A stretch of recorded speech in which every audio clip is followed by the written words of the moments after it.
Hello मेरे प्यारे दोस्तों।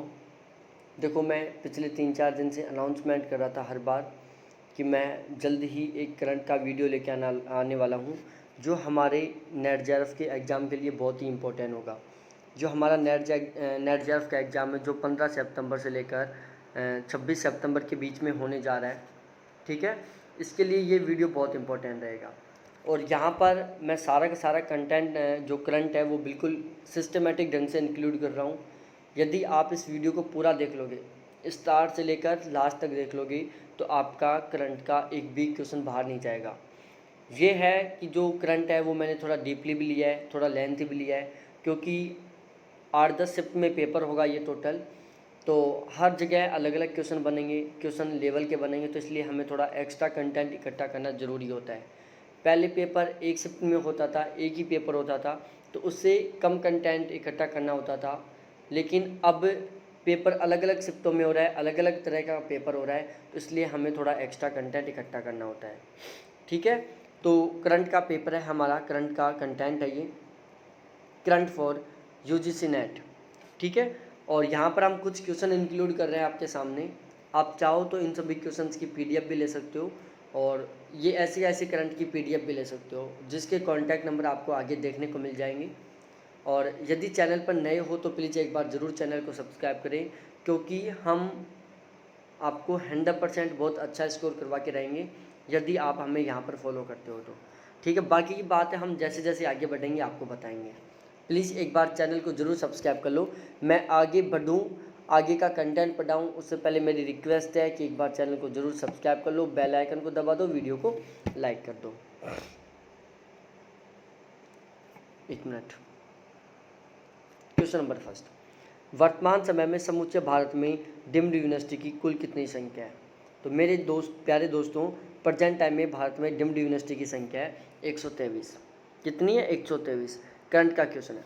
यहाँ पर हम चारों यूनिवर्सिटी के बारे में बात करते हैं। देखो, सेंट्रल यूनिवर्सिटी की संख्या है 49, स्टेट यूनिवर्सिटी की संख्या है 411, डीम्ड यूनिवर्सिटी की संख्या है 123, प्राइवेट यूनिवर्सिटी की संख्या है 282, ठीक है। प्रेजेंट टाइम में बात की जाए, सेंट्रल यूनिवर्सिटी 49 है, स्टेट यूनिवर्सिटी 411 है, डीम्ड यूनिवर्सिटी 123 है, प्राइवेट यूनिवर्सिटी 282 है। इन डेटाओं को आप सही ढंग से याद कर लो। उसके बाद अगला क्वेश्चन है हमारा, वही आपके सामने, भारत के इतिहास में अब तक शिक्षा नीति कितनी बार आ चुकी है? भारत के इतिहास में अब तक शिक्षा नीति कितनी बार आ चुकी है? तो अब तक टोटल शिक्षा नीति 3 बार आ चुकी है। कितनी बार? टोटल 3 बार। हम पढ़ते हैं कब कब आई थी। मेरे प्यारे साथियों, पहली बार शिक्षा नीति आई थी 1968 में इंदिरा गांधी जी के टाइम पर। दूसरी बार शिक्षा नीति आई थी 1986 में राजीव गांधी के टाइम पर। तीसरी बार शिक्षा नीति आई थी 2020 में, जो नरेंद्र मोदी जी के काल पर। ये सभी आपको ध्यान में रखना है। आगे क्वेश्चन पर बात करते हैं हम। शिक्षा नीति के संबंध में क्वेश्चन बनाया हमने, क्वेश्चन नंबर 3, ठीक है। नई शिक्षा नीति 2020 किसके द्वारा जारी की गई? नई शिक्षा नीति 2020 किसके द्वारा जारी की गई? केंद्रीय मानव संसाधन विकास मंत्री द्वारा, निशंक और सूचना प्रसारण मंत्री द्वारा, ए और बी दोनों के द्वारा, नन ऑफ दिस के द्वारा। इस क्वेश्चन का सही आंसर देना है आप सभी को। तो मेरे प्यारे साथियों, यहाँ पर जो शिक्षा नीति है वो इन दोनों के द्वारा जारी की गई है। जो शिक्षा नीति है, नई शिक्षा नीति 2020, वो इन दोनों के द्वारा जारी की गई है, केंद्रीय मानव संसाधन विकास मंत्री और निशंक और सूचना प्रसारण मंत्री दोनों के द्वारा। अब हम थोड़ा सा डिटेल से पढ़ लेते हैं आपके लिए। देखो, यहाँ से स्टार्ट करते हैं। नई शिक्षा नीति 2020, केंद्रीय मानव संसाधन विकास मंत्री रमेश पोखरियाल एवं निशंक और सूचना प्रसारण मंत्री प्रकाश जावड़ेकर द्वारा जारी की गई थी। तो जो नई शिक्षा नीति 2020 है वो केंद्रीय मानव संसाधन विकास मंत्री और निशंक और सूचना प्रसारण मंत्री रमेश पोखरियाल और प्रकाश जावड़ेकर द्वारा जारी की गई थी। यह नीति 34 साल बाद जारी की गई है। यहाँ पर साल हो रहेगा 34 साल, ठीक है। जो ये नई शिक्षा नीति है वो 34 साल बाद जारी की गई है। इससे पहले से 1986 में जारी की गई थी। यह नीति 34 बाद जारी की गई, 34 साल बाद जारी की गई है। इससे पहले 1986 में जारी की गई थी। ठीक है, उसके बाद अगली बात है हमारा अगला क्वेश्चन का पॉइंट है, पूर्व इसरो प्रमुख कस्तूरी रंगन की अध्यक्षता में यह नीति तैयार की गई थी। जो हमारी 2020 की शिक्षा नीति है वो पूर्व इसरो अध्यक्ष कस्तूरी रंगन की अध्यक्षता में तैयार की गई है। उसके बाद अगला क्वेश्चन है क्वेश्चन नंबर 4।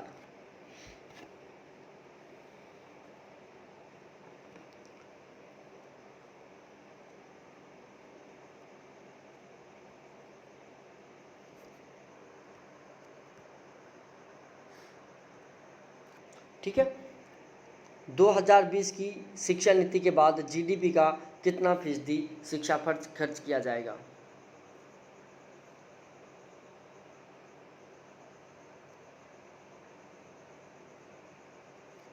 ठीक है, आपको बताना है 1 मिनट, आपको बताना है कि 2020 की शिक्षा नीति के बाद जीडीपी का कितना फीसदी शिक्षा पर खर्च किया जाएगा? 6%, 6.5%, 4.43% या 6.95%। तो यहाँ पर सही आंसर होगा 6%। कितना? 6%। हम देखते हैं इसको, जो वर्तमान में कितना परसेंट है? 4.43% है। ठीक है, वर्तमान में 4.43% है, आगे 6% रहेगा। उसके बाद अगली बात है हमारी नई शिक्षा नीति। नई शिक्षा नीति के अनुसार जीईआर को 2035 तक कितने प्रतिशत पहुंचाने की बात हुई है?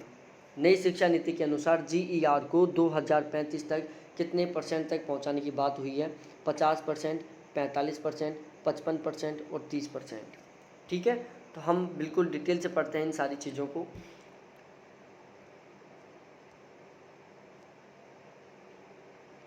उच्च शिक्षा नीति में 2035 तक 50% जीईआर पहुंचाने का लक्ष्य है। जीईआर का फुल फॉर्म है ग्रॉस एनरोलमेंट रेशियो। फिलहाल 2018 में जीईआर 26.3% है। 2035 तक उच्च शिक्षा में 3.5 करोड़ नई सीटें जोड़ी जाएंगी। आगे, साल 2030 तक स्कूली शिक्षा में 100% जीईआर के साथ माध्यमिक स्तर तक एजुकेशन फॉर ऑल का लक्ष्य रखा जाएगा। ठीक है, साल 2030 तक स्कूली शिक्षा में 100% जीईआर के साथ ही साथ माध्यमिक स्तर तक एजुकेशन फॉर ऑल का लक्ष्य रखा जाएगा। ठीक है, ये आपको ध्यान में रखनी है। उसके बाद अगला क्वेश्चन है हमारा क्वेश्चन नंबर 6। ठीक है, क्वेश्चन नंबर 6 वही आपकी नज़र के सामने है, आपके जिगर के पास में, आपके दिल के पास में है। क्वेश्चन नंबर 6, नई शिक्षा नीति में 5+3+3+4 का फॉर्मूला अपनाया गया। यह किस पर आधारित है? कक्षा पर, बच्चे की आयु पर, बच्चे की पढ़ाई की आयु पर और ऑल ऑफ दीज पर। तो जो नई शिक्षा नीति है उसमें 5+3+3 का फॉर्मूला अपनाया गया है। यह किस पर आधारित है ये आपको बताना है। मेरे प्यारे दोस्तों, यहाँ पर मैं आपको बता देता हूँ, सारी चीज़ें बिल्कुल डिटेल से बताने वाला हूँ। देखो, 5+3+3 का नया पाठ्यक्रम संरचना क्रमशः 3 से 8, 8 से 11, 11 से 14 और 14 से 18 उम्र के बच्चों के लिए है। ठीक है, किसके लिए? 3 से 8, 8 से 11, 11 से 14 की उम्र के बच्चों के लिए है। इसके अलावा 3 से 6 साल के बच्चों को स्कूली पाठ्यक्रम के तहत लाने का प्रावधान है, जिसे विश्व स्तर पर बच्चे के मानसिक विकास के लिए महत्वपूर्ण चरण के रूप में मान्यता दी गई है। 3 से 6 साल के बच्चों को स्कूली पाठ्यक्रम के तहत लाने का प्रावधान, जिसे विश्व स्तर पर बच्चे के मानसिक विकास के लिए महत्वपूर्ण चरण के रूप में मान्यता दी गई है। ठीक है, और देखो इस क्वेश्चन का सही आंसर होगा बच्चे की आयु पर। किस पर? बच्चे की आयु पर। ऑप्शन बी यहाँ पर बिल्कुल करेक्ट आंसर है। अब हम आगे पढ़ते हैं, अगले क्वेश्चन की ओर चलते हैं। अगला क्वेश्चन है हमारा 8वां। स्वतंत्र भारत की पहली शिक्षा नीति किसकी सिफारिश पर आधारित थी? तो वो था कोठारी कमीशन। स्वतंत्र भारत की पहली शिक्षा नीति जो किसकी सिफारिश पर आधारित थी? कोठारी कमीशन की सिफारिश के आधार पर आधारित थी।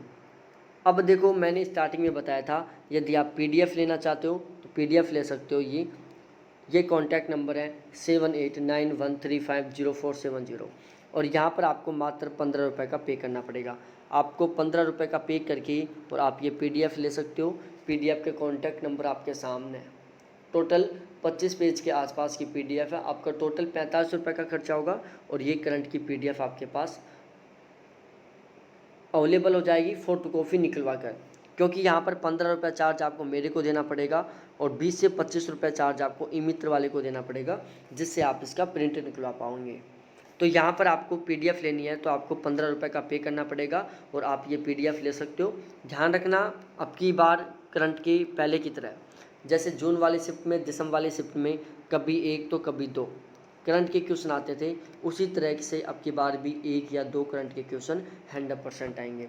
और जो करंट के 2 क्वेश्चन आएंगे या 1 आएगा वो 100% इसी PDF से आएगा। ठीक है, तो आपको मात्र 15 रुपये के खर्चे पर एक PDF मिल रही है मात्र 20 से 25 पेज की, जहाँ से आपको एक क्वेश्चन तो 100% आएगा। हो सकता है यहाँ से 2 क्वेश्चन भी आ जाए, हो सकता है यहाँ से 3 क्वेश्चन भी आ जाए, क्योंकि ऐसा कई बार हो चुका है। करंट के 3-3, 4-4 क्वेश्चन भी पूछ लेता है, क्योंकि करंट के क्वेश्चन सबसे ज़्यादा बनते हैं या तो इन्वायरमेंट से या हाई एजुकेशन से। और अब की बार इन्वायरमेंट और हाई एजुकेशन दोनों से करंट के क्वेश्चन बहुत शानदार बन रहे हैं। अब की बार जो करंट के क्वेश्चन है उसके पूछे जाने का चांसेज मिनिमम 2 क्वेश्चन है। करंट के मिनिमम 2 क्वेश्चन पूछे जाने की पूरे चांसेज है। जो आपको ये 20-25 पेज की PDF है जो बिल्कुल सीधे लिखे हुए हैं, समथिंग इसमें 30 से 35 क्वेश्चन है, उसमें आपको 100% 2 क्वेश्चन मिल जाएंगे। ठीक है, और इसका आप PDF का चार्ज है 15 रुपये और इन कॉन्टैक्ट नंबर पर डिस्कस कर लेना और ले लेना। अगला क्वेश्चन है NEP 2020 में कितनी कक्षा तक की शिक्षा में मातृभाषा, स्थानीय भाषा या क्षेत्रीय भाषा को अध्यापन के माध्यम के रूप में अपनाने पर बल दिया है। NEP 2020 में कितनी कक्षा तक शिक्षा में मातृभाषा, स्थानीय या क्षेत्रीय भाषा को अध्यापन के माध्यम के रूप में अपनाने पर बल दिया है? तो मेरे प्यारे साथियों वो है ऑप्शन बी, 5 साल। कितने साल तक? 5 साल तक।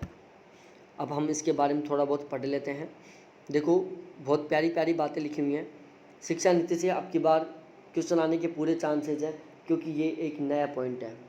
जो छात्र रिसर्च करना चाहते हैं उनके लिए 4 साल का डिग्री प्रोग्राम होगा। जो नौकरी करना चाहते हैं उनके लिए 3 साल का डिग्री प्रोग्राम होगा। नई शिक्षा में बात की गई है कि जो छात्र रिसर्च करना चाहते हैं उनके लिए डिग्री प्रोग्राम 4 साल का होगा। जो नौकरी करना चाहते हैं उनके लिए डिग्री प्रोग्राम 3 साल का होगा। जो रिसर्च में जाना चाहते हैं वो 4 साल के डिग्री प्रोग्राम के बाद सीधा PhD कर सकते हैं, उन्हें MPhil की ज़रूरत नहीं है। ठीक है, तो यहाँ पर MPhil को बिल्कुल निरस्त कर दिया गया है। MPhil का कोई वैलिडिटी नहीं है, अब कोई वैल्यू नहीं है MPhil की, ये आपको ध्यान में रखना है। MPhil की वैल्यू थी जो बिल्कुल 0 हो गई है। उसके बाद NRF नेशनल रिसर्च फाउंडेशन का उद्देश्य है शोध एवं इनोवेशन से जुड़े कार्यों को बढ़ावा देना। NRF नेशनल रिसर्च फाउंडेशन का उद्देश्य है शोध और इनोवेशन से जुड़े हुए कार्यों को बढ़ावा देना। NEP 2020 में 100% युवा और प्रौढ़ शिक्षा का लक्ष्य कौन सा साल है? तो NEP 2020 में 100% युवा और प्रौढ़ शिक्षा का लक्ष्य है 2023 है। कौन सा साल है? 2030 है। दोबारा से पढ़ना, NEP 2020 में 100% युवा और प्रौढ़ शिक्षा का लक्ष्य कौन सा साल है? तो वो है 2030। अगला क्वेश्चन है क्वेश्चन नंबर 10वां, परख नामक नए राष्ट्रीय आकलन केंद्र की स्थापना किसके लिए की गई? परख नामक नए राष्ट्रीय आकलन केंद्र की स्थापना किसके लिए की गई? छात्रों के प्रगति के मूल्यांकन के लिए, शिक्षकों के लिए, शिक्षण संस्थानों के लिए और ऑल ऑफ दीज के लिए। आपको यहाँ पर सही आंसर देना है मेरे प्यारे साथियों। तो मेरे प्यारे साथियों जो परख था वो किससे संबंधित था? छात्रों की प्रगति के मूल्यांकन के लिए। ठीक है, छात्रों की प्रगति के मूल्यांकन के लिए परख था। अब हम थोड़ा सा आगे बढ़ते हैं और यहाँ पर हम थोड़ी प्यारी बातें देख लेते हैं जो एग्ज़ाम के तरीके से इम्पोर्टेंट है। नई शिक्षा नीति के फॉर्मूला, नया शिक्षा नीति का फॉर्मूला क्या है? 5+3+3+4 है जो एज पर आधारित है। में 5 प्राइमरी स्कूल है, ठीक है। जो नई शिक्षा नीति है उसमें जो 5 है वो क्या है? 5 का मतलब क्या है? 5 का मतलब है प्री प्राइमरी स्कूल। 5 का मतलब है प्री प्राइमरी स्कूल। कौशल विकास कोर्स कक्षा 6 से शुरू होगा, ठीक है। क्लास 5 तक प्री प्राइमरी क्लासेस चलेंगी, कक्षा 6 से कौशल विकास कोर्स चलेगा। कम से कम 5 साल तक मातृभाषा में शिक्षा देना अनिवार्य है। कम से कम 5 साल में आपको बच्चों को मातृभाषा में अनिवार्य देना बिल्कुल कंपलसरी है। National assessment centre, national assessment centre बच्चों के लिए बनाया जाएगा, ठीक है। तो नेशनल असेसमेंट सेंटर किसके लिए बनाया जाएगा? बच्चों के लिए बनाया जाएगा। अगला क्वेश्चन है 11वां, त्रिभाषा फॉर्मूला सभी राज्यों को अपना मानना जरूरी नहीं है, इसमें कौन सी भाषा रखा गया है? ठीक है, त्रिभाषा फॉर्मूला, त्रिभाषा फॉर्मूला सभी राज्यों को मानना जरूरी नहीं है, इसमें कौन सी भाषा रखी गई है? इंग्लिश है, हिंदी है, उर्दू है और क्षेत्रीय भाषा है। मेरे प्यारे दोस्तों, यहाँ पर आपके पास ये टोटल 4 ऑप्शन है, जहाँ से आपको सही आंसर देने की कोशिश करनी है, पहला, दूसरा, तीसरा और चौथा। तो यहाँ पर ऑप्शन ए बिल्कुल सही है, ए के अकॉर्डिंग ए, बी और डी, ठीक है, ए, बी और डी, ए, बी और डी, यहाँ पर सी नहीं है, ठीक है। त्रिभाषा फॉर्मूला सभी राज्यों को मानना जरूरी नहीं है, इसमें कौन सी भाषाएं रखी गई हैं? इंग्लिश, हिंदी और क्षेत्रीय भाषा। एक बार इसको भी देख लो, एकेडमिक बैंक ऑफ क्रेडिट उच्च शिक्षण संस्थानों में प्राप्त अंक या क्रेडिट को डिजिटल सुरक्षा प्रदान करेगा। जो एकेडमिक बैंक ऑफ क्रेडिट है वो उच्च शिक्षण संस्थानों में प्राप्त अंक या क्रेडिट को डिजिटल सुरक्षा प्रदान करेगा, ठीक है।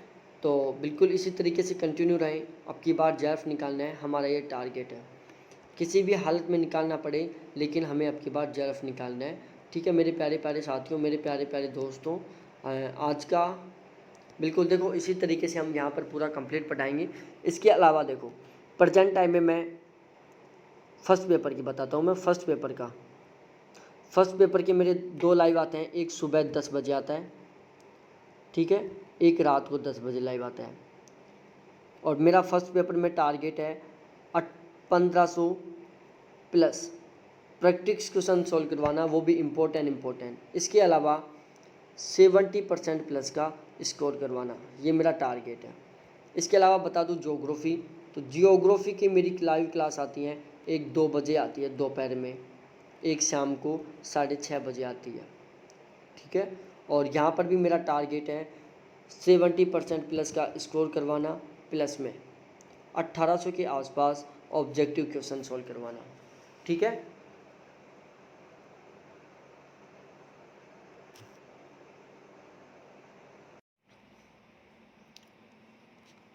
हाँ, तो अब हम 12वें क्वेश्चन पर चलते हैं।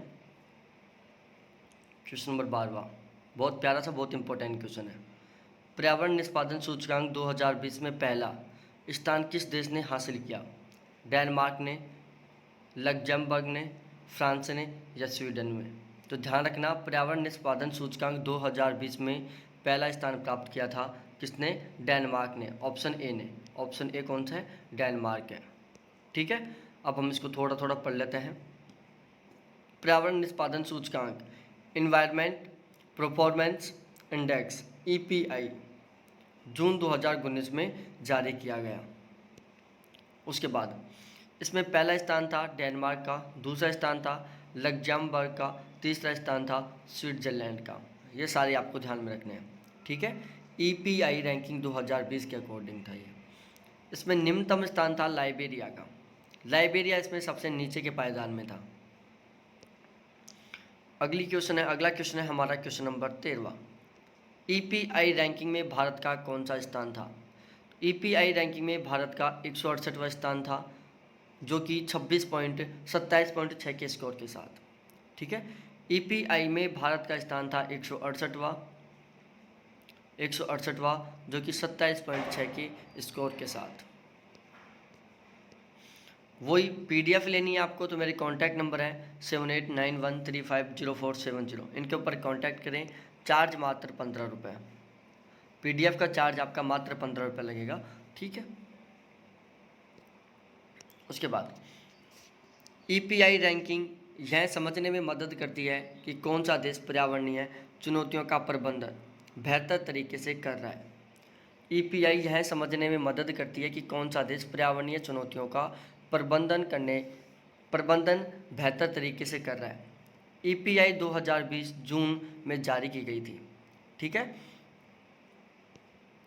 उसके बाद अगला क्वेश्चन, QS रैंकिंग 2021 कब जारी की गई थी? जून में जारी की गई थी। QS रैंकिंग 2021 कब जारी की गई थी? जून में जारी की गई थी। पढ़ते हैं इसके बारे में। 2020 की QS रैंकिंग में 1029 यूनिवर्सिटी शामिल थी। कितनी यूनिवर्सिटी? 1029। शीर्ष स्थान प्राप्त करने वाली संस्थानें QS रैंकिंग में सबसे पहले स्थान पर थी Massachusetts institute of technology MIT, जो कि अमेरिका का था, इसकी फर्स्ट पोजीशन थी। स्टैनफोर्ड यूनिवर्सिटी जो कि अमेरिका की थी, उसकी सेकंड पोजीशन थी। हार्वर्ड यूनिवर्सिटी जो कि अमेरिका की थी, इसकी थर्ड पोजीशन थी। सारी चीज़ें ध्यान में रखनी है। QS रैंकिंग में first Massachusetts institute of technology MIT America first position, Stanford university America second position, Harvard university America third position. उसके बाद आगे की बात, QS रैंकिंग 2021 में विश्व के शीर्ष 500 संस्थानों में भारत के कितने संस्थान शामिल थे? मेरे प्यारे दोस्तों, यहाँ पर थे 8 संस्थान, ठीक है। कितने संस्थान शामिल थे? भारत के 8 संस्थान टॉप 500 की रैंकिंग में। हम इसके बारे में पढ़ते हैं, थोड़ा डिटेल से पढ़ेंगे, बहुत प्यार से पढ़ेंगे। आओ मेरे साथ। QS रैंकिंग 2021 में विश्व के शीर्ष 1000 संस्थानों में भारत के 21 संस्थान शामिल थे। विश्व के टॉप 500 संस्थानों में भारत के 8 संस्थान शामिल थे। विश्व के टॉप 1000 संस्थानों में भारत के 21 संस्थान शामिल हैं। बहुत दुखद बात है, बहुत ही हेरिटेट करने वाली बात है कि 1000 संस्थानों में भारत के मात्र 21 और 500 संस्थानों में भारत के मात्र 8 संस्थान। श्रम लायक है, मतलब एक लज्जा वाली बात है, श्रम वाली बात है। इसमें भारत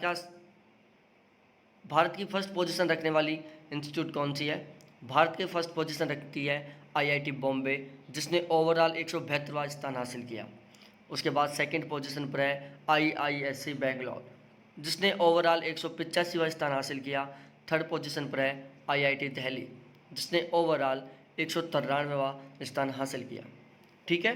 तो जो QS रैंकिंग थी उसमें भारत की फर्स्ट IIT बॉम्बे थी, भारत की सेकंड IIS बेंगलोर थी, भारत की थर्ड IIT दिल्ली थी। और इन्होंने क्रमशः 172वां, 185वां और 193वां हासिल जो इस रैंकिंग थी वो हासिल की थी। उसके बाद इंडिया रैंकिंग 2020 कितने मानदंडों पर आधारित है? 5 पर। कितनों पर? 5 पर। पढ़ते हैं मेरे प्यारे साथियों, प्रमुख 5 मानदंड। ये 5 मानदंड कौन कौन से हैं? शिक्षण, अध्ययन व संसाधन, TLR teaching learning and research, अनुसंधान व व्यावसायिक अभ्यास, research and professional practice PR, स्नातक छात्रों की संख्या, ग्रेजुएशन आउटकम GO, पहुँच व समावेशी आउटरीच ऑफ इंक्लूसिव OI, पहुँच व समावेशी। इसके अलावा धारणा, ठीक है। तो इसमें टोटल 5 मानदंड थे, मैं आपको दिखा देता हूँ।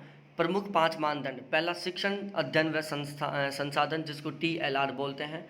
दूसरा है अनुसंधान व व्यावसायिक अभ्यास जिसको PR बोलते हैं। तीसरा है स्नातक छात्रों की संख्या जिसको GO बोलते हैं। चौथा है पहुँच व समावेशी जिसको OI बोलते हैं। और 5वां है धारणा, ठीक है, हम आगे चलते हैं मेरे प्यारे प्यारे साथियों। केंद्रीय मानव संसाधन विकास मंत्री रमेश पोखरियाल निशंक द्वारा 21 जून 2020 को जारी किया गया। ठीक है, भारत में उच्च शैक्षणिक संस्थानों की इंडिया रैंकिंग में 10 श्रेणियों में रैंकिंग जारी की गई। तो भारत में उच्च शैक्षणिक संस्थानों की इंडिया रैंकिंग, जो इंडिया रैंकिंग थी उसमें टोटल 10 श्रेणियों में रैंकिंग जारी की गई थी। मेरे साथ जुड़े रहो, हम बताते हैं। डेंटल श्रेणी को पहली बार शामिल किया गया था। इसमें जो डेंटल श्रेणी थी उसको पहली बार शामिल किया गया था। उसके बाद इंडिया रैंकिंग 2020, सबसे पहले बात करो ओवरऑल रैंकिंग। ओवरऑल रैंकिंग में आईआईटी मद्रास फर्स्ट पोजीशन पर थी।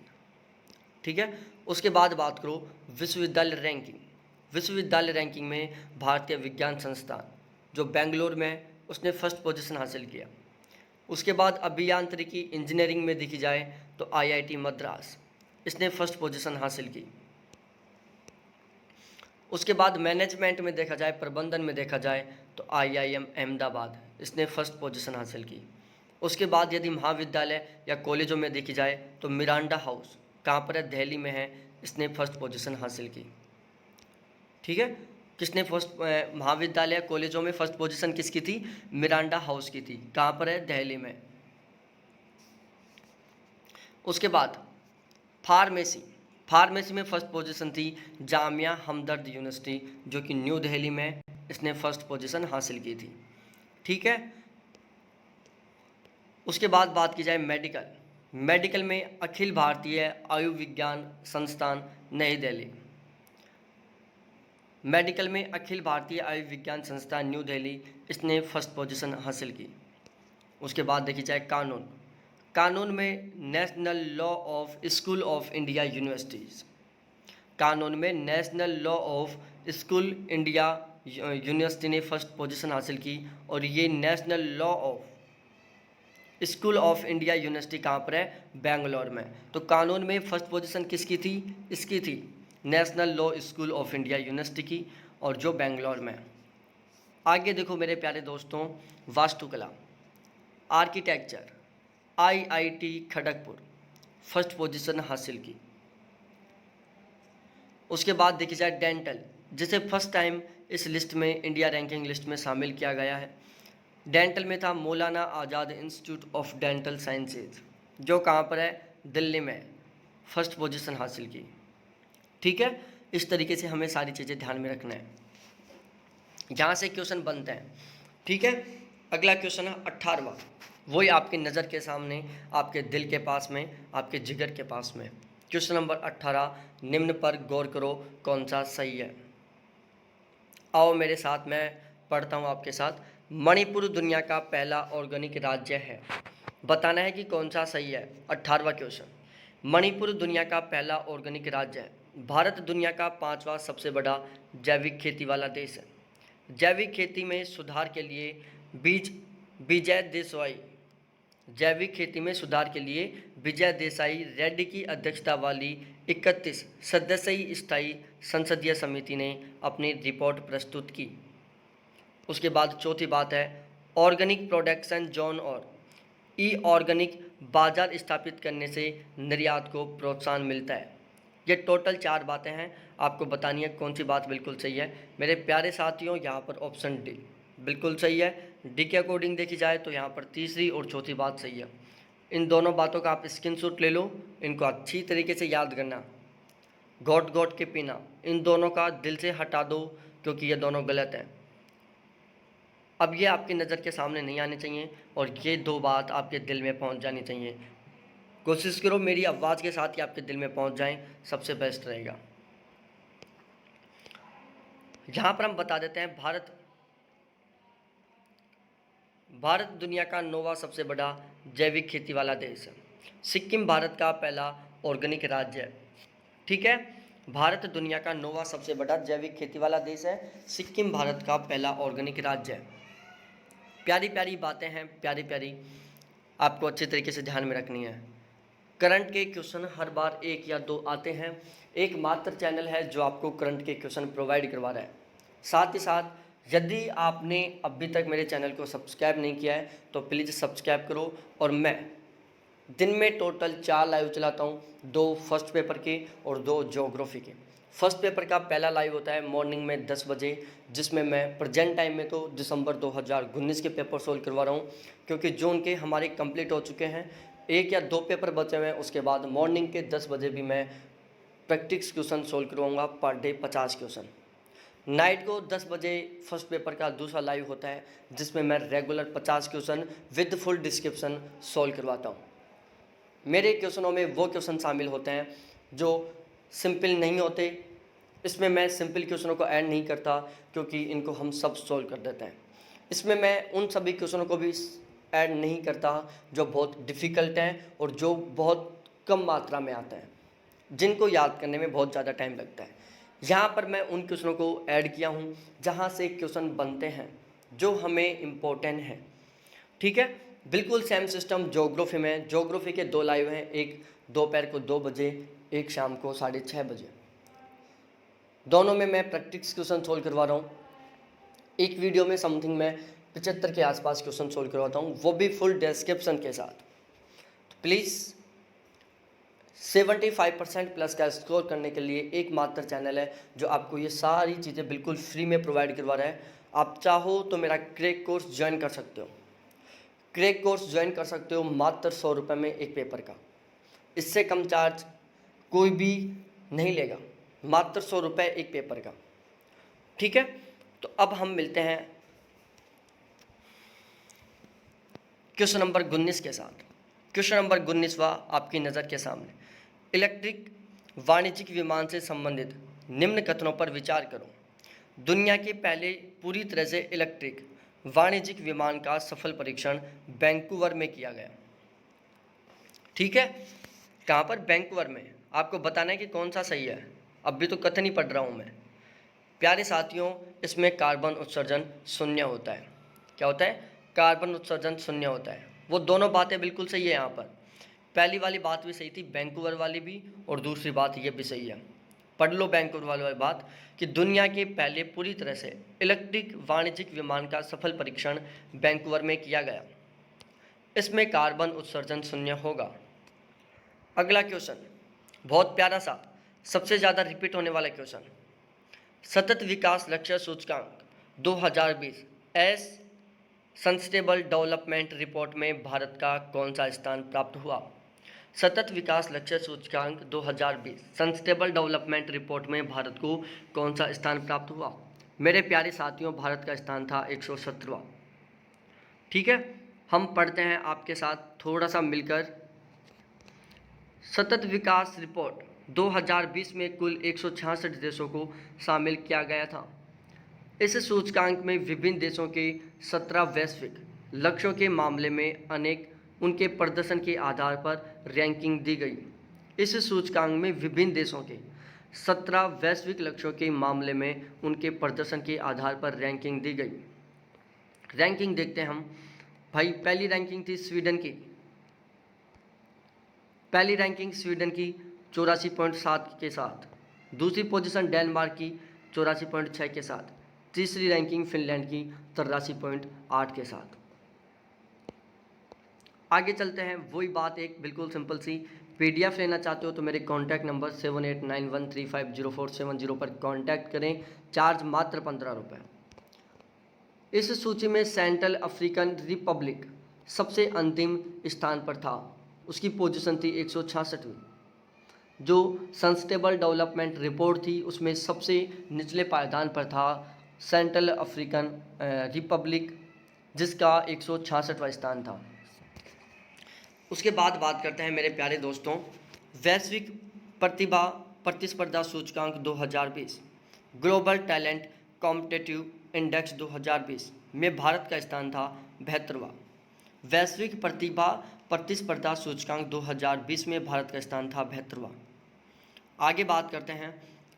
पर्यावरण निष्पादन सूचकांक 2020 में भारत का स्थान है 168वां। पर्यावरण निष्पादन सूचकांक में भारत का स्थान है 168वां। विश्व आर्थिक मंच द्वारा जारी वैश्विक ऊर्जा संक्रमण सूचकांक में भारत का स्थान था 74वां। विश्व आर्थिक मंच द्वारा जारी वैश्विक ऊर्जा संक्रमण सूचकांक में भारत का स्थान था 74वां। अगला क्वेश्चन है चक्रवात से संबंधित। आप सोच रहे होंगे कि सर चक्रवात का क्वेश्चन आता है क्या। दिसंबर 2014 में हुदहुद चक्रवात का क्वेश्चन आया था, क्योंकि उस टाइम हुदहुद ने एक बहुत विकराल रूप धारण किया था। दिसंबर 2014 में हुदहुद चक्रवात से संबंधित क्वेश्चन आया था, क्योंकि उस टाइम उसने बहुत विकराल रूप धारण किया था। बिल्कुल उसी को देखते हुए अब की बार भी 2 चक्रवातों ने बहुत विकराल रूप धारण किया है। वहाँ से मैंने क्वेश्चन बनाए हैं, उन क्वेश्चनों को आप मेरे साथ पढ़ें, पूरे चांसेज है यहाँ से क्वेश्चन बनने के भी। क्वेश्चन नंबर 21वां, निसर्ग चक्रवात सबसे ज़्यादा किस राज्य को प्रभावित किया था। निसर्ग चक्रवात ने सबसे ज़्यादा गुजरात को और महाराष्ट्र को प्रभावित किया था। किस किस को? गुजरात को और महाराष्ट्र को। निसर्ग नाम बांग्लादेश ने सुझाया था।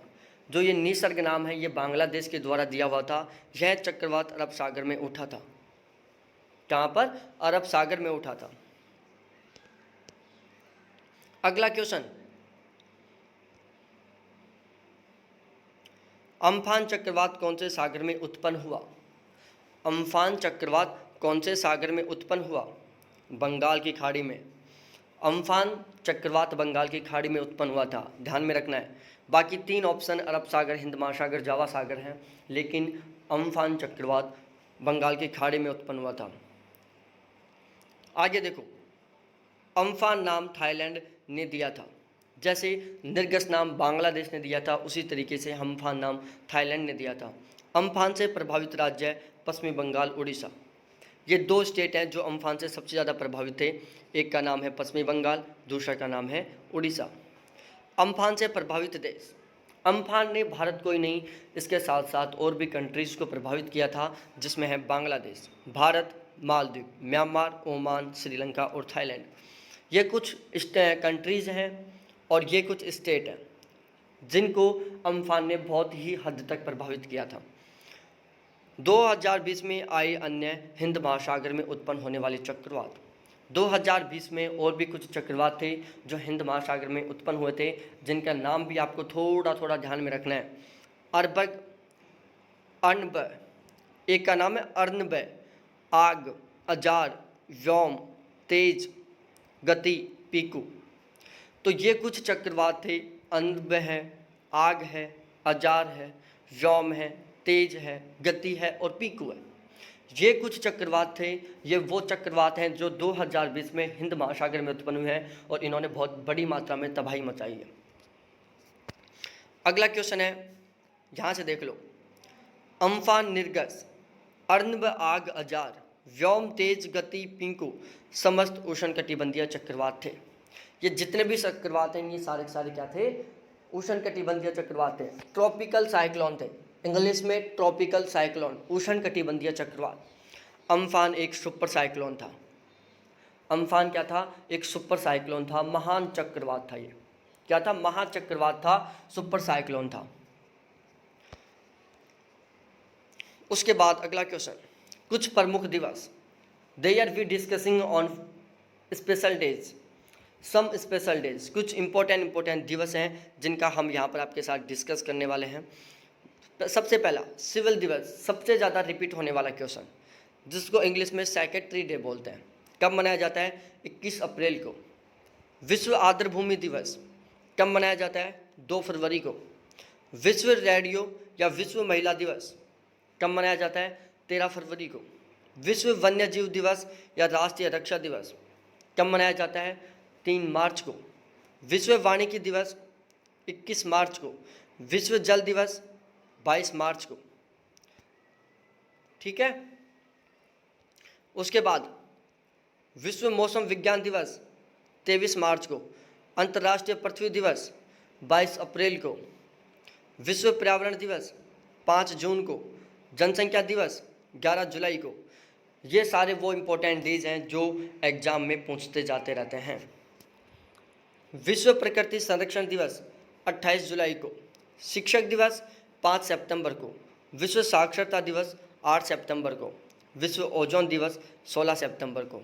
ये थे सितंबर के दिवस। बिल्कुल डेट वाइज मंथ वाइज है। आगे बढ़ते हैं। राष्ट्रीय शिक्षा दिवस 11 नवंबर को, विश्व एड्स दिवस 1 दिसंबर को, राष्ट्रीय प्रदूषण दिवस 2 दिसंबर को, विश्व स्वास्थ्य दिवस 7 अप्रैल को। ठीक है, ये थे वो इम्पोर्टेंट डेज जो हमारे पेपर्स में पूछे जाते रहते हैं। ठीक है, तो इन सभी को आपको अच्छी तरीके से ध्यान में रखना है क्योंकि यहाँ से क्वेश्चन आता है। आगे और भी इम्पोर्टेंट एक क्वेश्चन, विश्व आर्द्र भूमि दिवस 2020 की थीम क्या थी? तो विश्व आर्द्र भूमि दिवस 2020 की थीम थी आर्द्र भूमि और जैव विविधता, वेटलैंड एंड बायोडाइवर्सिटी। पीछे से देख के बताओ कि विश्व आर्द्र भूमि दिवस कब मनाया गया था? 2 फरवरी को। विश्व पर्यावरण दिवस 2020 की थीम क्या थी? जैव विविधता। विश्व पर्यावरण दिवस 2020 की थीम थी जैव विविधता, ओनली बायोडाइवर्सिटी। और विश्व आर्द्र भूमि दिवस 2020 की थीम थी आर्द्र भूमि और जैव विविधता। दोनों को याद कर लेना। ठीक है, थोड़ा आगे बढ़ो। अंतर्राष्ट्रीय वन दिवस, विश्व वानिकी दिवस जो कब मनाया जाता है? 21 मार्च को मनाया जाता है। अंतर्राष्ट्रीय वन दिवस या विश्व वानिकी दिवस 21 मार्च को मनाया जाता है, जिसकी थीम है वन व शिक्षा। क्या है? वन व शिक्षा। आगे बात करते हैं अंतर्राष्ट्रीय पृथ्वी दिवस या विश्व पृथ्वी दिवस, इसकी थीम क्या है? कब मनाया जाता है? 22 अप्रैल को। अंतर्राष्ट्रीय पृथ्वी दिवस, विश्व पृथ्वी दिवस 22 अप्रैल को मनाया जाता है। इसकी थीम है क्लाइमेट एक्शन। इसकी थीम क्या है? क्लाइमेट एक्शन इसकी थीम है। रखना है, ध्यान लगाना है, अच्छे तरीके से याद करना है। आगे आ जाओ। क्वेश्चन नंबर 23, विश्व का सबसे प्रदूषित शहर कौन सा है? गाजियाबाद, शंघाई, टोक्यो, बीजिंग, ये सारे औद्योगिक नगर है, लेकिन फिर भी गाजियाबाद विश्व का सबसे प्रदूषित शहर है।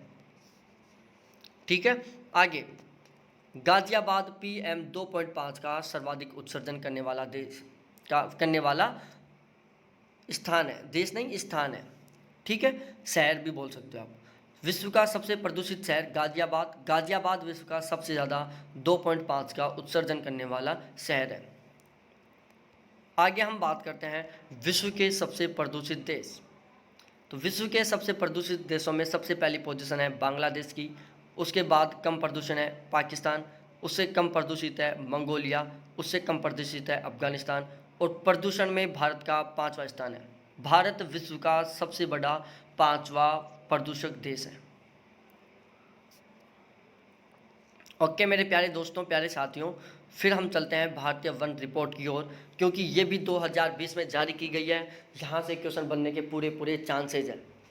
ठीक है, भारतीय वन रिपोर्ट जो अभी हाल ही 2020 में जारी की गई है, तो यहाँ से क्वेश्चन बनने के पूरे चांसेज हैं। यहाँ से 1-2 बार पहले क्वेश्चन पूछा हुआ है, वनों से रिलेटेड 1-2 बार क्वेश्चन पूछा हुआ है, इसलिए मैंने डिसाइड किया है कि क्वेश्चन हम बनाएं।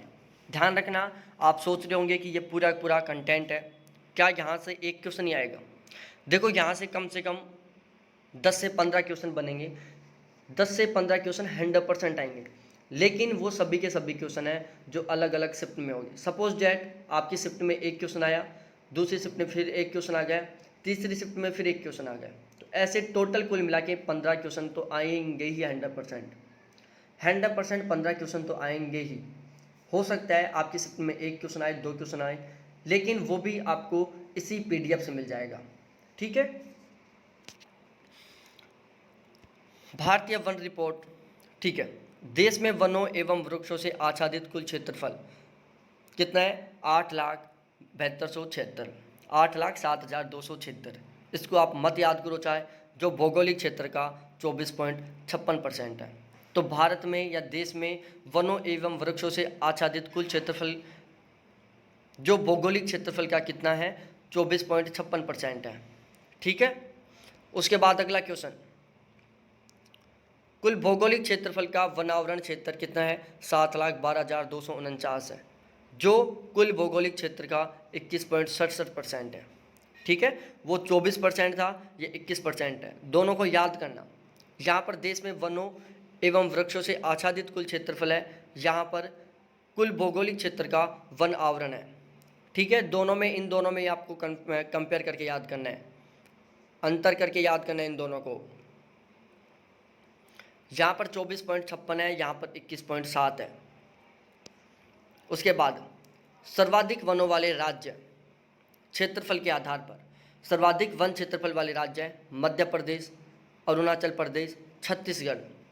सबसे पहली पोजीशन मध्य प्रदेश की, दूसरी पोजीशन अरुणाचल प्रदेश की, तीसरी छत्तीसगढ़ की।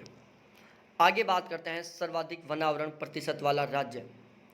पहला मिजोरम 85.41%, दूसरा अरुणाचल प्रदेश 79.63%, तीसरा मेघालय 76.33%।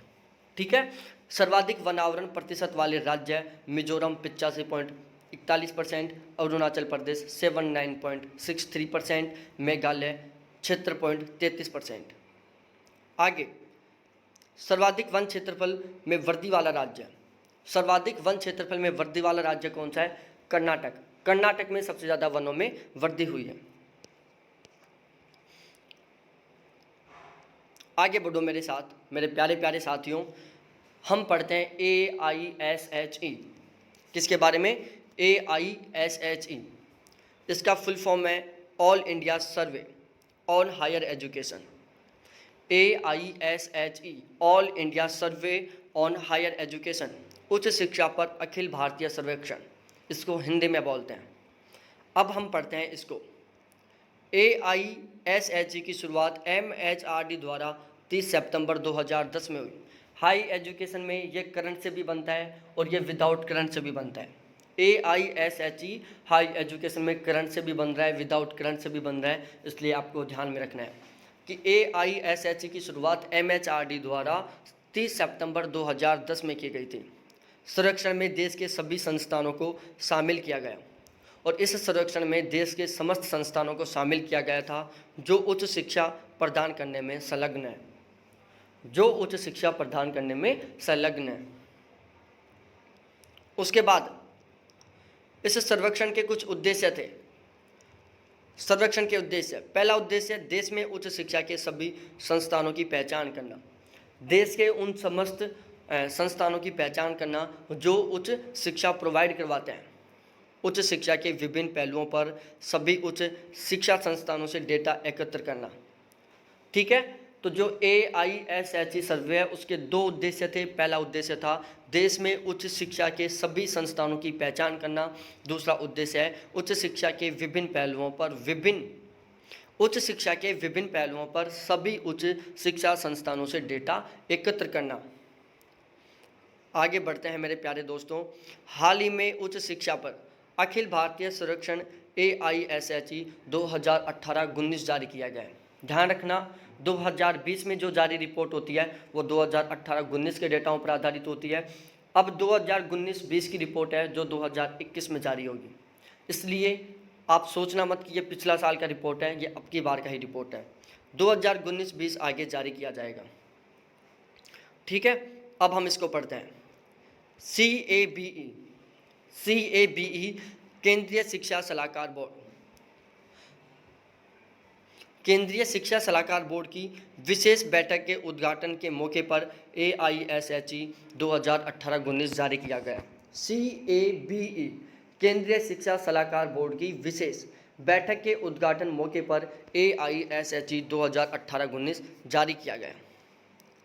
आगे मानव संसाधन विकास मंत्री रमेश पोखरियाल ने इस सर्वेक्षण को जारी किया था। मानव संसाधन विकास मंत्री श्री रमेश पोखरियाल जी ने इस रिपोर्ट को या इस सर्वेक्षण रिपोर्ट को जारी किया था। ठीक है, यहां पर पढ़ते हैं। भारत में 2018-19 के दौरान 18 से 23 वर्ष के आयु वर्ग के लिए उच्च शिक्षा में सकल नामांकन अनुपात, भारत में 2018-19 के दौरान 18 से 23 वर्ष के आयु वर्ग के लिए उच्च शिक्षा में सकल नामांकन अनुपात GER ग्रॉस एनरोलमेंट रेशियो 26.3% था। कितना परसेंट था? 26.3%।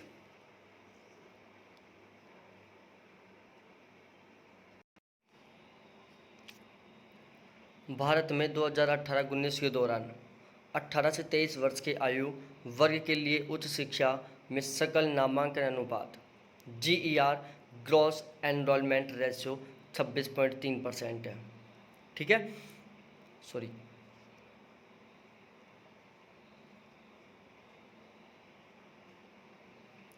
आगे बात की जाए दूसरी इम्पोर्टेंट 1 मिनट, हाँ, यदि आगे बात की जाए पुरुष GER का, तो पुरुष GER है प्रेजेंट टाइम में 26.3%, महिला GER है प्रेजेंट टाइम में 26.4%, अनुसूचित जाति GER है प्रेजेंट टाइम में 23%।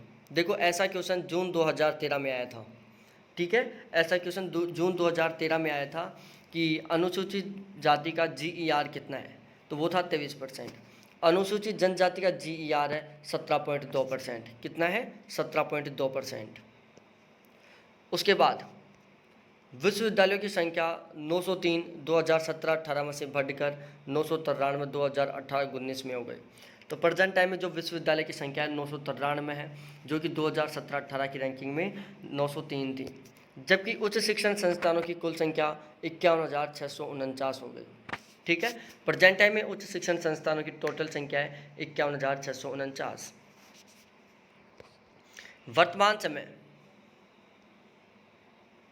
वर्तमान समय में देश में महिलाओं के टोटल 16 विश्वविद्यालय हैं। भारत में सबसे अधिक कॉलेजों वाले राज्य, भारत में सबसे अधिक कॉलेजों वाले राज्य बताता हूँ मैं। तो मेरे प्यारे साथियों, भारत में सबसे ज़्यादा कॉलेज हैं उत्तर प्रदेश में, उसके बाद है महाराष्ट्र में, उसके बाद है कर्नाटक में, उसके बाद है राजस्थान में, उसके बाद है हरियाणा में, उसके बाद है तमिलनाडु में। ये था इनका घटता अवरोही क्रम। भारत में कॉलेजों की संख्या पूछ ले तो सबसे ज़्यादा यूपी, महाराष्ट्र, कर्नाटक, राजस्थान, हरियाणा और तमिलनाडु, ये इनका घटता क्रम है। वो PDF लेने के लिए आप मेरे कॉन्टैक्ट नंबर ऊपर दिख रहे हैं, इनके ऊपर मेरे से चैट कर सकते हो। प्लीज़, चार्ज मैं आपको यहीं पर बता रहा हूँ, 15 रुपये चार्ज लगेगा। आप डायरेक्ट मेरे को फ़ोनपे कर सकते हो डायरेक्टली। फ़ोनपे नंबर है मेरे 7891350470। ये मेरे फ़ोनपे और पेटीएम नंबर है। PhonePe number, Paytm number, Google पे नंबर है ये मेरे 7891350470। इनके ऊपर आप पे कर सकते हो। सर्वाधिक कॉलेजों वाले ज़िले देखी जाए तो सबसे ज़्यादा कॉलेज हैं बेंगलोर में 880, जयपुर में 566 और हैदराबाद में 463। ठीक है, ये ध्यान में रखना। उसके बाद बात की जाए सर्वाधिक छात्र नामांकन के मामले में यूपी पहले स्थान पर है, महाराष्ट्र दूसरे स्थान पर, तमिलनाडु तीसरे स्थान पर। सर्वाधिक छात्र नामांकन के मामले में यूपी पहले स्थान पर है, महाराष्ट्र दूसरे स्थान पर, तमिलनाडु तीसरे स्थान पर है। आगे बात की जाए पड़ोसी देशों से सबसे ज़्यादा आने वाले विदेशी छात्र, पड़ोसी देशों से सबसे ज़्यादा विदेशी आने वाले छात्र, तो सबसे ज़्यादा छात्र आते हैं भारत में पढ़ने के लिए नेपाल से, उससे कम आते हैं अफ़गानिस्तान से। ठीक है, भारत में पढ़ने के लिए सबसे ज़्यादा नेपाली आते हैं, फिर अफ़गानिस्तानी आते हैं। विश्वविद्यालय और कॉलेजों में pupil teacher ratio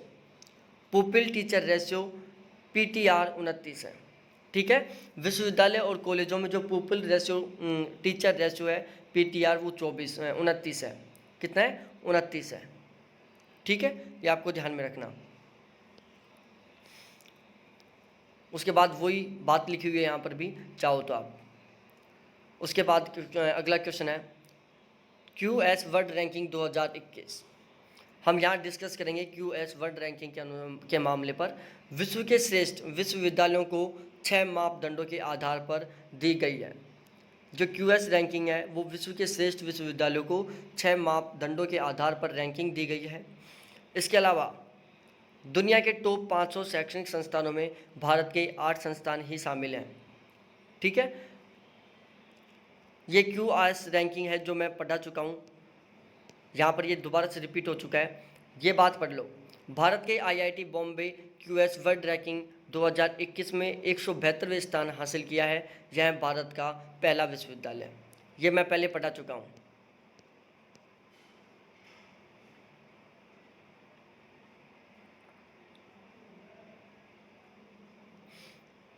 QS ranking हर साल दुनिया के टॉप शैक्षणिक संस्थानों की रैंकिंग के आंकड़े जारी करती है। जो QS रैंकिंग है वो हर साल दुनिया के टॉप शैक्षणिक संस्थानों की रैंकिंग जारी करती है और ये स्टार्ट हुई थी 2004 से। कब हुई थी? 2004 से शुरू हुई थी। चलो मैं ये भी बता देता हूँ आपको। हाँ, यहाँ से ये भी पढ़ लो, आपका रिवीजन भी हो जाएगा। दुनिया के टॉप 500 शैक्षणिक संस्थानों में भारत के सिर्फ 8 संस्थान शामिल हैं। अमेरिका के Massachusetts institute of technology MIT ने लगातार 90 साल पहला स्थान हासिल किया है। अमेरिका के मैसाचुसेट्स इंस्टीट्यूट ऑफ टेक्नोलॉजी ने हर साल लगातार 90 साल हासिल किया है पहला स्थान। उसके बाद जो स्टैनफोर्ड यूनिवर्सिटी है अमेरिका की, उसने दूसरा स्थान हासिल किया है। हार्वर्ड यूनिवर्सिटी और कैलिफोर्निया इंस्टीट्यूट ऑफ टेक्नोलॉजी ने क्रमशः तीसरा और चौथा स्थान हासिल किया है। स्टैनफोर्ड का दूसरा स्थान है, हार्वर्ड का तीसरा स्थान है और कैलिफोर्निया इंस्टीट्यूट का चौथा स्थान है। दुनिया के टॉप 1000 उच्च शैक्षणिक संस्थानों में भारत के मात्र 21 संस्थानों को जगह मिली है। भारत का IIT Bombay QS world ranking 2021 में 172वां स्थान हासिल किया। भारत का पहला विश्वविद्यालय। भारत का IIT बॉम्बे ने QS वर्ल्ड रैंकिंग में 2021 में 172वां स्थान हासिल किया था और ये भारत का पहला विश्वविद्यालय था। उसके बाद आगे IIS Indian institute of sciences Bengaluru को इस साल 185वां स्थान मिला। भारत के विश्वविद्यालयों में यह दूसरा स्थान हासिल किया। ठीक है। उसके बाद IIT दिल्ली विश्व में 193वें स्थान पर था और भारत में इसने तीसरा स्थान हासिल किया।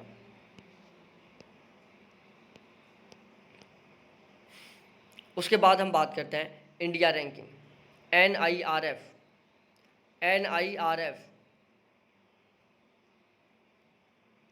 हम बात करते हैं NIRF। इसका फुल फॉर्म बताना है आपको। इसका फुल फॉर्म खुद सर्च करो, मैं नहीं बताने वाला यहाँ।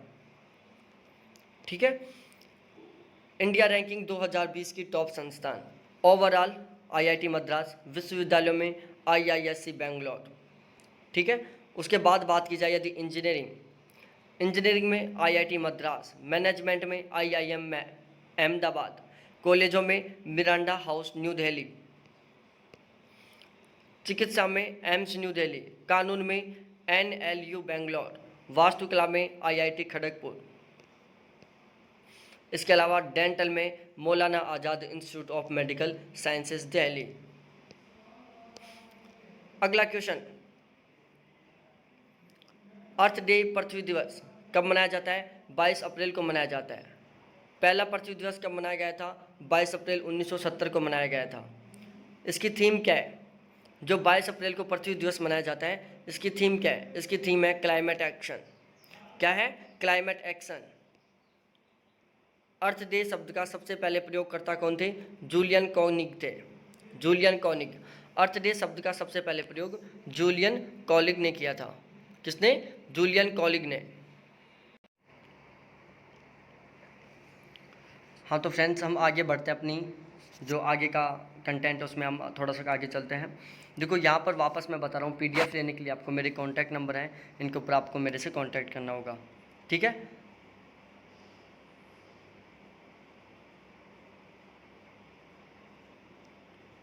देखो टोटल 20 जैविक कार्यवाहकों को तैयार किया गया है, जिसे जैव विविधता के लिए रणनीतिक योजना कहा जाता है। एक बार थोड़ा सा पीछे आ जाओ और पीछे यहाँ पर लिखा हुआ है, देखो संयुक्त राष्ट्र ने 2010 से 2020 के बीच क्रियान्वित की जाने वाली 20 वैश्विक कार्यवाहकों को तैयार किया, जिसे जैव विविधता के लिए रणनीतिक योजना कहा जाता है। तो जैव विविधता के लिए रणनीतिक योजना 2010 से 2020 के बीच में थी और इसमें टोटल 20 वैश्विक कार्यवाहियों को तैयार किया गया था।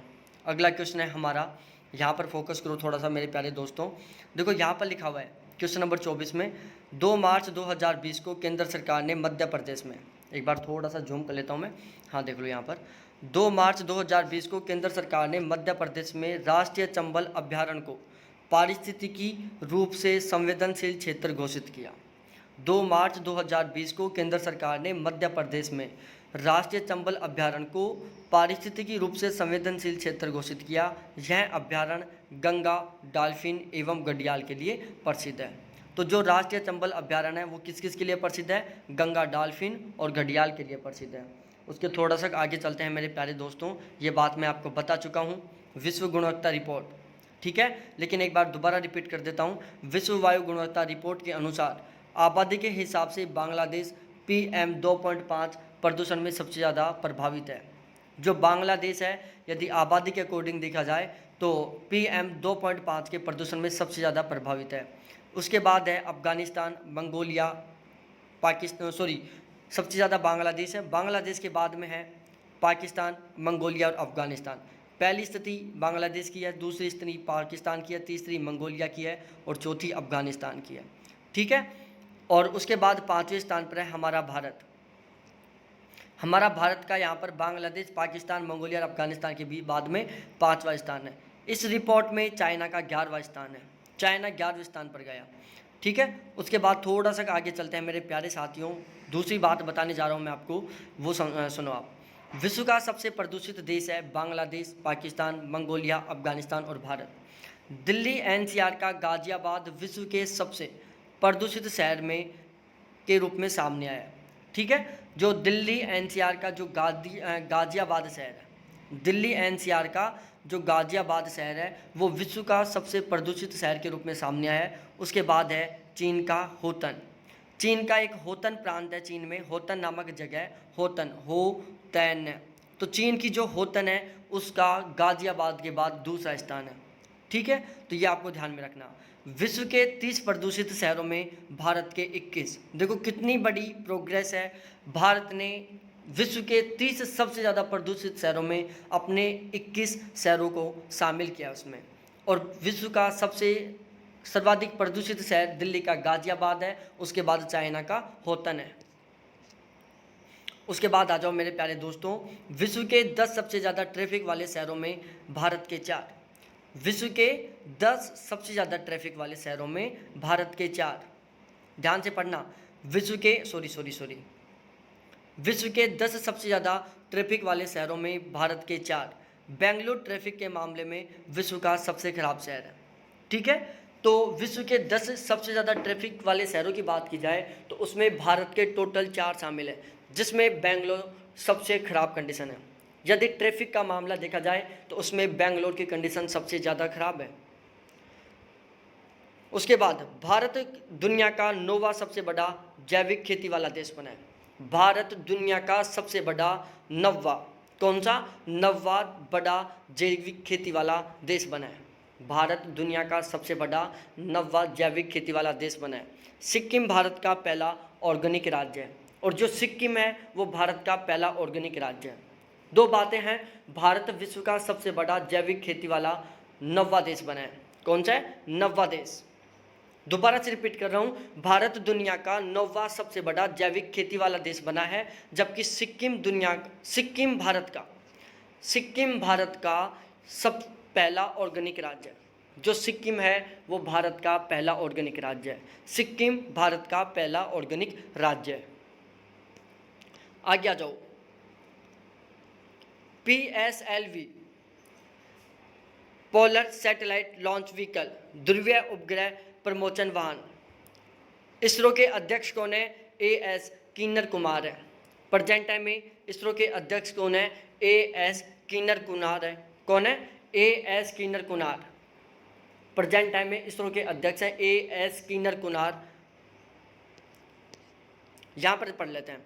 हाल ही में घोषणा की गई है कि PSLV को 4 साल के भीतर प्राइवेट हाथों में सौंप दिया जाएगा। अभी हाल ही में घोषणा की गई है कि जो PSLV है, पोलर सैटेलाइट लॉन्च व्हीकल, इसको 4 साल के अंदर अंदर प्राइवेट हाथों में सौंप दिया जाएगा। भारत ने पहला PSLV सितंबर 1993 में लॉन्च किया था। भारत ने सबसे पहला जो PSLV है वो 1993 में लॉन्च किया था। कब लॉन्च किया था? 1993 में, 1993 में।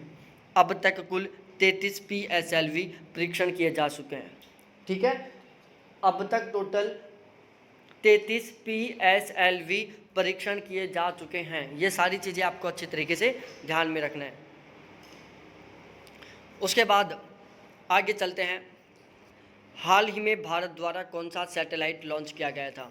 तो मेरे प्यारे साथियों, हाल ही में भारत द्वारा कौन सा सैटेलाइट लॉन्च किया गया था? GSAT-30। हाल ही में भारत द्वारा GSAT-30 नामक सैटेलाइट लॉन्च किया गया था। ठीक है, और ये किस टाइप का था? ये ऑर्बिट, इसमें जो ऑर्बिट था, जो ये सैटेलाइट था GSAT-30, इसमें जो ऑर्बिट था वो GSO प्रकार का ऑर्बिट था। ठीक है, और हाल ही में भारत ने 109वां सैटेलाइट लॉन्च किया है। ठीक है, भारत ने हाल ही में GSAT-30 सैटेलाइट लॉन्च किया है, जो 109वां सैटेलाइट था, जिसमें GSO ऑर्बिट का प्रयोग किया गया था। ठीक है, उसके बाद आ जाओ, लॉन्च किया गया था 17 जनवरी 2020 को। 17 जनवरी 2020 को लॉन्च किया गया था। यह कम्युनिकेशन एप्लीकेशन पर आधारित था। जो ये सैटेलाइट है वो कम्युनिकेशन एप्लीकेशन पर आधारित था। लॉन्च व्हीकल, जो इसको लॉन्च किया गया था, उस व्हीकल का नाम था ARIA-NE5VA-251। ठीक है, लॉन्च व्हीकल, इस सैटेलाइट को जिस व्हीकल के द्वारा लॉन्च किया गया था उसका नाम था ARIA-NE5VA-251। इससे पहले 108वां सैटेलाइट लॉन्च किया गया था, जिसका नाम था RISAT-2BRI। इससे पहले जो 108वां सैटेलाइट लॉन्च किया गया था, जिसका नाम था RISAT-2BR फर्स्ट। 11 दिसंबर 2019 को PSLV C48 या RISAT-2BRI व्हीकल द्वारा लॉन्च किया गया था। ठीक है, और उसमें जो ऑर्बिट था उसका प्रकार था LEO। ठीक है, तो ये भी बात थोड़ी ध्यान में रखने योग्य है कि इससे पहले जो 8वां सैटेलाइट था वो लॉन्च किया गया था, उसका नाम था RISAT-2BRI, जो PSLV C48 के द्वारा लॉन्च किया गया था। तो जो ये सैटेलाइट लॉन्च किया गया था, कौन सा? RISAT-2BRI, इसमें लॉन्च व्हीकल का नाम क्या था? PSLV C48, और इसमें जो ऑर्बिट था उसका टाइप था LEO। ये 108वां सैटेलाइट था। ये सारी चीज़ें आपको समझ में आ गई होंगी। उसके बाद यहाँ पर 2 शब्दों का प्रयोग हुआ था, उनकी हमें फुल फॉर्म याद रखनी है। पहली थी GSO, जियोक्रोनस ऑर्बिट। दूसरा था LEO, लो अर्थ ऑर्बिट। ठीक है, GSO geosynchronous orbit, GSO geosynchronous orbit, LEO low earth orbit. ISRO का फुल फॉर्म है Indian space research organisation. Indian space research organisation ISRO का फुल फॉर्म है। आगे चलते हैं मेरे प्यारे दोस्तों, विश्व वन्यजीव दिवस कब मनाया गया है? 3 मार्च को मनाया गया था। इसकी थीम थी पृथ्वी पर सभी जीवन बनाए रखें। जो विश्व वन्यजीव दिवस था वो 3 मार्च को मनाया गया था, जिसकी थीम थी कि पृथ्वी पर सभी जीवन बनाए रखें। ठीक है, तो मेरे प्यारे दोस्तों, इसी के साथ हमारी जो करंट की PDF है वो बिल्कुल कंप्लीट होती है। एक भी करंट का क्वेश्चन बाहर नहीं जाएगा यदि इसको आप सही ढंग से पढ़ लोगे तो। ठीक है, आप चाहो तो इसकी PDF भी ले सकते हो। PDF के लिए भी मैंने मोबाइल नंबर अपने आपके साथ शेयर कर दिए हैं। इसके अलावा मैं रेगुलर 2 पेपर, फर्स्ट पेपर के 2 पेपर, एक मॉर्निंग में 10 बजे, एक रात को 10 बजे लाइव चलाता हूँ। इसके अलावा मैं मेरे प्यारे दोस्तों ज्योग्राफी की 2 क्लास चलाता हूँ, एक दोपहर को 2 बजे, एक शाम को 6:30 बजे। तो आप इसकी PDF भी ले सकते हो, मेरे क्रैक कोर्स को भी ज्वाइन कर सकते हो। ठीक है, तो थैंक्स देखने के लिए। फिर मिलते हैं नेक्स्ट वीडियो के साथ। बाय। हाँ, इसके अलावा मैं एक अध्ययन बोध का वीडियो भी बना चुका हूँ कि हम अध्ययन बोध को, कॉन्फ्रेंसन को कैसे सॉल्व करें, हम एग्जाम में टाइमिंग कैसे सेट करें, पेपर कैसे करें, टाइम मैनेजमेंट कैसे करें, उसका भी मैं वीडियो बना चुका हूँ। थैंक्स मेरे प्यारे दोस्तों, फिर मिलते हैं हम नेक्स्ट वीडियो के साथ।